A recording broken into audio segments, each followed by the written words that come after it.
everyone, welcome back to another video from Gaming Basics. In today's episode, I'm gonna be showing you how to remove friends in FreeFire Max. So without wasting much of our time, let's dive into the video.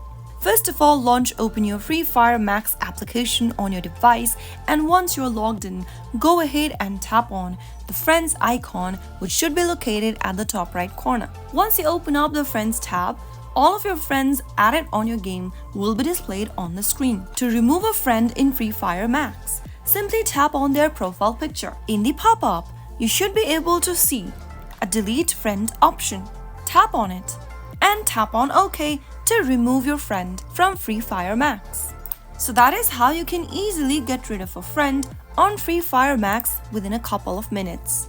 If you found the video to be helpful, go ahead and give us a thumbs up. Don't forget to subscribe to our channel by hitting the subscribe button. Also, press on the bell icon so that you'll never miss another upcoming upload from us. I will be back again in the next video. Thank you for watching.